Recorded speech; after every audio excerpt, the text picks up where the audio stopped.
That Lass O Lowrie's by Frances Hodgson Burnett. Chapter 30. He won't live, the doctor said to Derek. He's not the man to get over such injuries, powerful as he looks. He has been a reckless, drunken brute, and what with this shock and reaction, nothing will save him. The clumsy rascals who attacked him have meant to do him harm enough, but they've done him more than they intended, or at least the man's antecedents will help them to a result they may not have aimed at.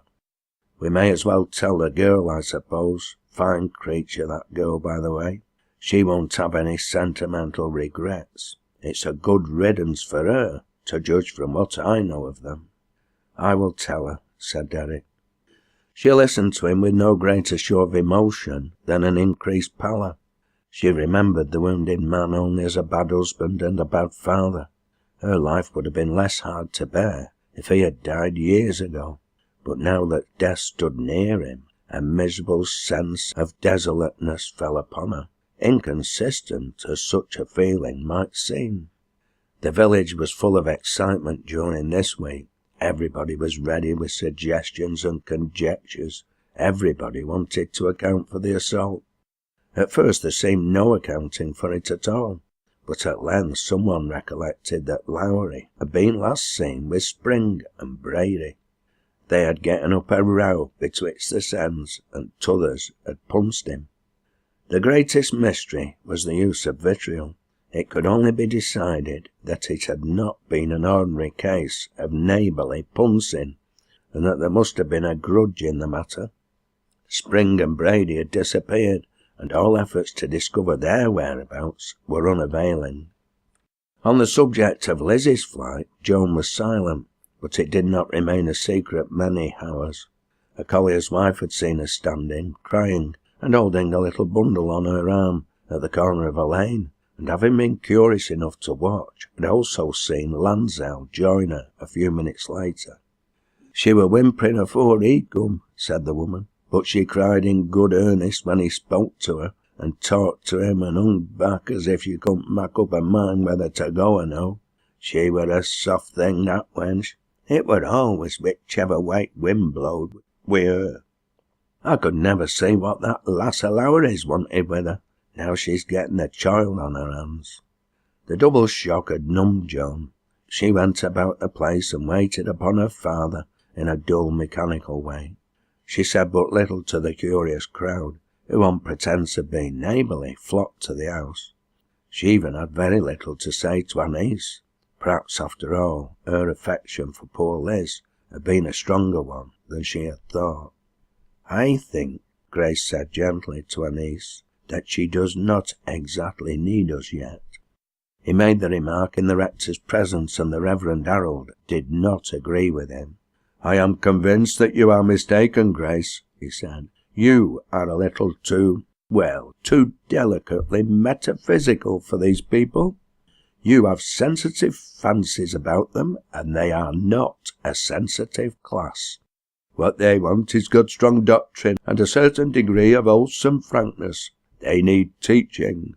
That young woman now, it seems to me that this is the time to rouse her to a sense of her moral condition. She ought to be roused, and so ought the man. It is a great pity that he is unconscious." Of Joan's strange confession of faith, Annis had told him something, but he had been rather inclined to pronounce it emotional, and somehow or other could not quite divest himself of the idea that she needed the special guidance of a well-balanced and experienced mind. The well-balanced and experienced mind in question was his own, though of course he was not aware of the fact that he would not have been satisfied with that of any other individual. He was all the more disinclined to believe in Joan's conversion, because his interviews with her continued to be as unsatisfactory as ever. Her manner had altered. She had toned down somewhat, but she still caused him to feel ill at ease. If she did not defy him any longer, or set his teachings at naught, her grave eyes resting on him silently had sometimes the effect of making his words fail him, which was a novel experience with the rector. In a few days Lowrie began to sink visibly.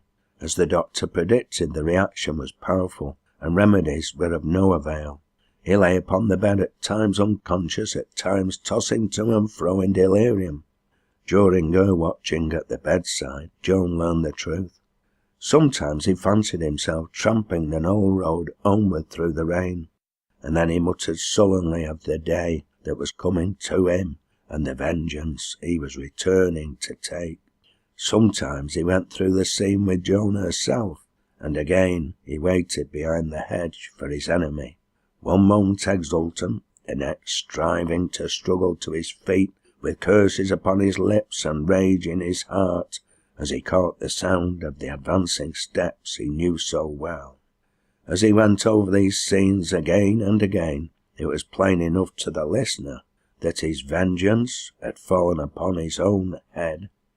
The day after he received his hurts, a collier dropped into the crown with a heavy stick in his hand. "I fun this knobstick nigh a gap in th' hedge on Knoll road," he said. "It weren't far from where they fun Lowrie. Happen them chaps laid in wait for him, and it belongs to one of 'em." "Let's have a look at it," said a young miner, and on its being handed to him he inspected it closely. "Why," he exclaimed, "it's Lowrie's own. I seed him with it the day afore he were hurt. I know its shape at knob. How could it ha' come there?" But nobody could guess. It was taken to Joan, and she listened to the story without comment. There was no reason why they should be told what she had already discovered. When Lowrie died, Annice and Grace were in the room with Joan. After the first 2 days the visitors had dropped off. They had satisfied their curiosity. Lowrie was not a favourite, and Joan had always seemed to hold herself apart from her fellows, so they were left to themselves. Joan was standing near the bed when there came to him his first and last gleam of consciousness. The sun was setting, and its farewell glow, streaming through the window, fell upon his disfigured face and sightless eyes. He roused himself, moving uneasily. "What's up with me?" he muttered. "I canna see, I canna—" Joan stepped forward. "Feyther," she said. Then memory seemed to return to him. An angry light shot across his face. He flung out his hands and groaned. "What?" he cried. "That there, art thou?" And helpless and broken as he was, he wore that moment a look which Joan had long ago learned to understand. "Aye, feyther," she answered. It appeared as if, during the few moments in which he lay gasping, a full recognition of the fact that he had been baffled and beaten after all, that his plotting had been of no avail, forced itself upon him. He made an effort to speak once or twice and failed, but at last the words came. "Thou went again me, did thou?" he panted. "Damn thee!" And with a struggle to summon all his strength, he raised himself, groping, struck at her with his clenched hand, and failing to reach her, fell forward upon his face upon the bed. It was all over when they raised him and laid him back again. Joan stood upright, trembling a little, but otherwise calm.